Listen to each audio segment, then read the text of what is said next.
Hello dear student, स्वागत है आपका हमारे study channel study with math fact में। तो आज के इस वीडियो में हम पढ़ने वाले हैं 12वीं क्लास के इंग्लिश का फर्स्ट लेसन है, जिसका नाम है इंडियन सिविलाइजेशन एंड कल्चर, भारतीय सभ्यता और संस्कृति, जिसके राइटर हैं Mahatma Gandhi.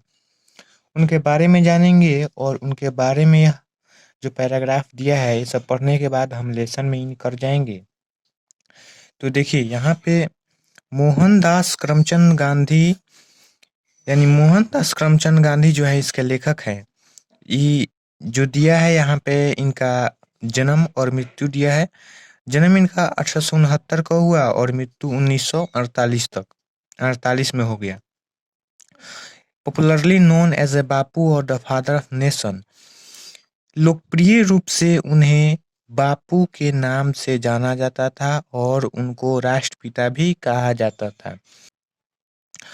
Was more a spiritual leader, spiritual मतलब होता है आध्यात्मिक, लीडर मतलब नेता। वे एक आध्यात्मिक नेता थे। देन ए पॉलिटिशियन, एक राज यानी एक राजनीतिज्ञ की अपेक्षा वे एक आध्यात्मिक नेता थे। स्पिरिचुअल मतलब होता है आध्यात्मिक। He successfully use truth and non-violence as the chief weapon against the British rule in India and help India gain independence. He successfully used, उन्होंने सफलतापूर्वक उपयोग किया। ट्रूथ यानी सत्य का, एंड नॉन वायलेंस यानी अहिंसा का, नॉन वायलेंस यानी अहिंसा, as the chief weapon against the British, किसके खिलाफ? अंग्रेजों यानी ब्रिटिश के खिलाफ यानी अंग्रेजों के खिलाफ। वेपन्स मतलब हथियार, अगेंस्ट मतलब खिलाफ, चीफ मतलब मुख, यानी उनका मुख हथियार जो था वह क्या था? सत्य था और अहिंसा था। British rule in India and helped India gain independence, independence मतलब आज़ादी, स्वतंत्रता, गेन मतलब प्राप्त कराया, और इंडिया यानी भारत, हेल्प मतलब मदद करना, रूल यानी शासन। He successfully used truth and non-violence as the chief weapon against the British rule in India and helped Indian gain independence, यानी उन्होंने उनके दो मुख्य हथियार थे, सत्य और अहिंसा, उसी के द्वारा वे भारत से अंग्रेजों के खिलाफ जो थे युद्ध में उतर गए। यानी उनका जो मुख्य हथियार था सत्य था और अहिंसा था, उसका ही प्रयोग उन्होंने अंग्रेजों के खिलाफ किया भारत में, इन इंडिया यानी भारत में, और भारत को आज़ादी दिलाने में सफल रहे। सक्सेसफुल यानी सफल रहे। फ्रॉम 1915 टिल 1948, 1915 से लेकर के 1948 तक। ही कंप्लीटली डोमिनेट इंडियन पॉलिटिक्स, वह पूरी तरह से भारतीय राजनीति पर हावी रहे। ही कंप्लीटली डोमिनेट मतलब हावी रहना, इंडियन पॉलिटिक्स मतलब भारतीय राजनीति, वह पूरी तरह से भारतीय राजनीति पर क्या रहे? हावी रहे। कौन? महात्मा गांधी, जिनको हम बापू या फादर ऑफ नेशन कहते हैं। He died at the hands of fanatic on 13 January. He died, वे मारे गए या उनकी मृत्यु हो गई, एक ही हुआ। Eight the hands of A fanatic, fanatic यानी होता है कट्टरपंथी, वे मारे गए एक कट्टरपंथी के द्वारा ऑन 13 जनवरी 30 जनवरी 1948 को। हिज ऑटोबायोग्राफी, उनकी आत्मकथा जो थी, वे एक आत्मकथा लिखे थे जिसका नाम था माई एक्सपेरिमेंट विथ ट्रूथ, यानी सत्य के साथ मेरा प्रयोग। And the numerous article, numerous मतलब क्या होता है? बहुत, कई, अनेक, आर्टिकल यानी लेख। एंड द न्यूमरस आर्टिकल, उन्होंने अनेक लेख लिखे। That he wrote for Young India, Young India के लिए उन्होंने कई लेख लिखा। And the speeches that he delivered on different occasion, और वे सभी भाषण जो उसने दिए, डिलीवर्ड यानी देना, जो उन्होंने भाषण दिया था, डिफरेंट यानी अनेक, ओकेजन यानी अवसर, जो विभिन्न अवसरों पर जो उन्होंने भाषण दिया था। Reveal him not only as an original thinker, वह सभी भाषण उन्हें न केवल एक वास्तविक विचारक बनाते हैं, ओरिजिनल थिंकर का मतलब वास्तविक विचारक बनाते हैं, बट ऑल्सो हमेशा से as a great master of chest, वे हमेशा से जो हैं शुद्ध, चेस्ट यानी शुद्ध आइडोमिक यानी मुहावरेदार इंग्लिश के महान मालिक के रूप में जाने जाते हैं। ग्रेट मास्टर का मतलब क्या हुआ? महान मालिक यानी महान स्वामी ऑफ चेस्ट, शुद्ध आइडोमिक और मुहावरेदार अंग्रेजी के महान मालिक के रूप में कौन जाने जाते हैं? तो महात्मा गांधी जाने जाते हैं। ऑब्जेक्टिव यहाँ से पूछ सकता है, इन द फ्लोइंग एक्सट्रैक्ट, दिए गए यानी निम्नलिखित या दिए गए जो कहानी है, अंश है, इंडियन सिविलाइजेशन एंड कल्चर, भारतीय संस्कृति और सभ्यता या भारतीय सभ्यता और संस्कृति, कल्चर यानी संस्कृति, सिविलाइजेशन यानी सभ्यता। Gandhi ji talks about the sound foundation of Indian civilization, इसमें गांधी जी भारतीय सभ्यता के उस नींव की बातें करते हैं, which has successfully withstood the passage of time, जो समय बदलने के साथ बदल रहा है। यानी गांधी जी उस भारतीय नींव की बातें करते हैं जो अब समय बदलने के साथ बदल रहा है। पैसेज ऑफ टाइम मतलब समय के साथ बदलना। सक्सेसफुली यानी सफलतापूर्वक। The western civilisation which has the tendency to privilege materially cannot match the Indian civilization, जो पश्चिमी सभ्यता है, जो पश्चिमी सभ्यता है उसकी प्रवृत्ति क्या होती है? टेंडेंसी यानी प्रवृत्ति, उसकी प्रवृत्ति होती है केवल भौतिकवाद को ही बढ़ावा देना, जो भारतीय सभ्यता की बराबरी नहीं कर सकता है। That elevates the moral wings, क्योंकि भारतीय सभ्यता elevates यानी बढ़ावा देना और मोरल यानी नैतिक, विंग यानी नैतिक कार्यों को बढ़ावा देता है कौन? भारतीय सभ्यता। और पश्चिमी सभ्यता जो होता है भौतिकवाद को बढ़ावा देता है। और गांधी जी का कहना है कि पश्चिमी सभ्यता जो है भारतीय सभ्यता की कभी बराबरी नहीं कर सकता, बिकॉज क्योंकि यह भौतिकवाद को बढ़ावा दे रहा है और यहाँ पर यह नैतिकवाद को बढ़ावा दे रहा है। बोल रहे हैं लेखक परिचय खत्म हो चुका है, इसी में से ऑब्जेक्टिव आता है, आप लोग इसको बार बार पढ़ते रहिएगा, इसी में से ऑब्जेक्टिव आता है। और यहाँ से जो ब्लैक लाइन में बोल्ड अक्षर से लिखा हुआ है अक्सर उसको 100% उसका तैयारी आपका होना चाहिए। तो अब हम इन करेंगे लेसन में। चलिए अब यहाँ से हम लेसन में इन कर चुके हैं। तो फर्स्ट पैराग्राफ जो है देखिए क्या है, I believe that the civilisation India has evolve is not to be beaten in the world.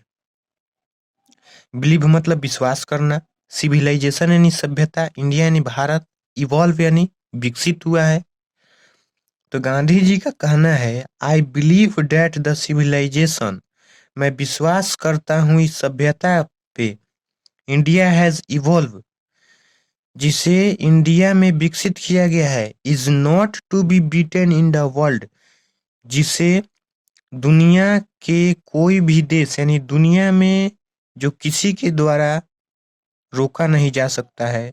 मैं उस सभ्यता में विश्वास करता हूँ, यानी भारतीय सभ्यता में महात्मा गांधी विश्वास करते हैं।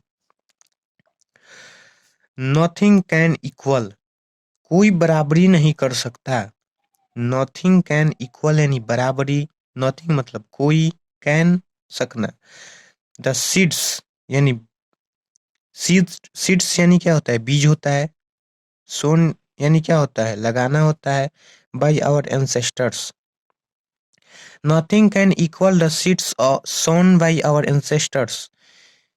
इसको एंकेस्टर्स भी कहते हैं, एंसेस्टर्स भी कहते हैं। यानी गांधी जी का कहना है कि उस बीज की बराबरी कोई नहीं कर सकता जिस बीज को हमारे पूर्वजों ने लगाया है या रोपा है, बोया है। रोम वेन, रोम चला गया। ग्रीक शेयर्ड द, यूनान same fate, Greek shared same fate का मतलब ग्रीक का भी वही हाल हुआ। The might of Pharaohs was broken. Pharaoh, the might of Pharaoh was broken. Pharaoh की शक्ति जो थी बर्बाद हो गई, टूट गई। फैरो कौन था? तो फैरो जो था एक राजा था और इसकी रानी का नाम हजरत आसिया था। फैरोन की शक्ति टूट गई। Japan has become westernised. Japan जो था वेस्टर्नाइज यानी हो जाएगा पश्चिमीकृत। जापान अब क्या हो चुका? पश्चिमीकृत हो चुका। और China nothing can be said, और चाइना के बारे में कुछ नहीं कहा जा सकता है। बट इंडिया इज स्टिल, लेकिन भारत जो था स्टिल यानी अडिग, भारत अडिग रहा सम हाउ और अदर, दूसरों की अपेक्षा किसी भी तरह से, साउंड एट द फाउंडेशन, अपनी नींव पर। यानी सभी सभ्यता, किसी की सभ्यता टूट गई, फैरों की सभ्यता बर्बाद हो गई, जापान पश्चिमीकृत हो गया, यूरोप यूनान चले गए, लेकिन भारत की सभ्यता नहीं गई और वह अडिग रही अपने नींव पर। The people of Europe learn their lesson from the writing of the main of Greek और रोम। जो यूरोप के लोग होते हैं उससे सीखते हैं from the writing of the main of Greek. Greek के जो पुरुष, जो लोग लिख के चले गए हैं, उसी से यूरोप के लोग शिक्षा लेते हैं। और रोम के लोगों ने जो लिखा, which exist no longer in their former glory, जो अपनी वास्तविक महिमा, वास्तविक सभ्यता में नहीं रहे, उससे सबक लेते हैं यूरोप के लोग। इन ट्राइंग टू लर्न, सीखने की इस कोशिश में। इन ट्राइंग टू लर्न का मतलब क्या? सीखने की इस कोशिश में। फ्रॉम देम, उनसे। द यूरोपियन इमेजिन, यूरोप के लोगों ने कल्पना किया। डैट, की। दे विल अवॉइड, वे दूर रहेंगे। अवॉइड मतलब दूर रहना या उस काम को न करना। दे विल अवॉइड, वह दूर रहेंगे। मिस्टेक ऑफ ग्रीक एंड रोम, वह यूनान और रोम के उस गलती से दूर रहेंगे जिसके कारण उनकी वे बर्बाद हो गए। सच इन देयर पिटिबल कंडीशन, जैसा कि उनका दयनीय स्थिति है। यानी यूरोप के लोग कहते हैं, यानी यह कल्पना करते हैं कि हम अब उस सभ्यता को नहीं मानेंगे जिसके कारण ग्रीक और रोम की ऐसी स्थिति हो गई। ये दूसरा पैराग्राफ हमारा क्या कहता है? In the midst of all this, इन सबों के बीच में, इंडिया रिमेन, इंडिया अडिग रहा। इमूवेबल, अचल रहा। अचल, इमूवेबल यानी होता है अचल, अचल रहा। And that is her glory, और यही इसकी महानता है। ग्लोरी यानी महानता, महिमा। यानी जब सब लोग इधर उधर जा रहे थे, कोई किसी दूसरे की सभ्यता अपना ले रहा था, उस समय भारत अचल रहा, यानी अपनी सभ्यता से नहीं हटा। गांधी जी का यही कहना है, यही तो उसकी महानता है। It is charge against India that her people are so uncivilized, ignorant and stolid. फिर भी भारत पर यह एक आरोप है कि उसके लोग इतने असभ्य होते हैं, इनकारी होते हैं एंड हठधर्मी होते हैं कि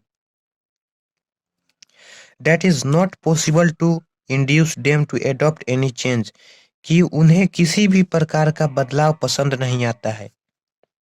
पॉसिबल मतलब संभव है, इंड्यूस मतलब राजी, और एडॉप्ट मतलब ग्रहण करते हैं। वह किसी भी प्रकार के बदलाव को ग्रहण नहीं कर सकते हैं। यानी इतने सारी खूबियां होने के बावजूद भी हम लोगों पे एक आरोप थोप दिया गया है कि भारत के लोग असभ्य होते हैं, हठधर्मी। हठधर्मी का मतलब सत्य असत्य की परवाह किए बिना अपने बात पे अडिग रहते हैं। That is not possible to induce, यानी उनको मनाना, यानी उनको राजी करना, इंड्यूस यानी राजी करना संभव नहीं हो पाता है। पॉसिबल यानी संभव, कि वह किसी भी प्रकार के चेंजेस यानी बदलाव को क्या करे, ग्रहण करे। इट इज ए चार्ज, यह जो आरोप है, रियली, वास्तव में, अगेंस्ट आवर मेरिट, हमारे गुणवत्ता के खिलाफ है। हमारे गुणवत्ता के खिलाफ है यह जो आरोप है। What we have tested, जो भी मैंने परीक्षण किया, एंड फाउंड ट्रू, और सत्य का पता लगाया। गांधी जी का कहना है फाउंड ट्रू यानी सत्य का पता लगाना, टेस्टेड यानी परीक्षण।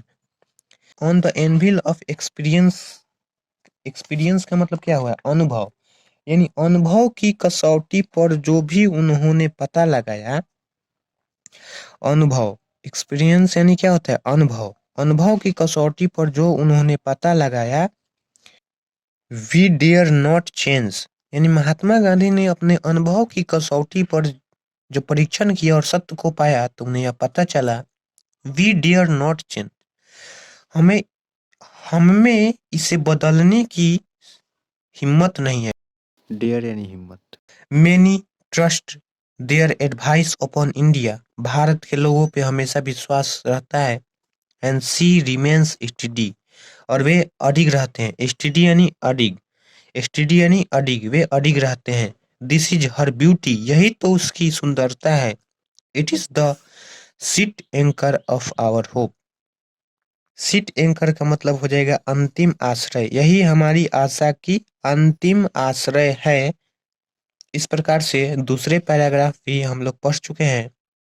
इस प्रकार से हमारा लेखक परिचय और फर्स्ट और सेकंड पैराग्राफ कंप्लीट हो चुका है। धन्यवाद।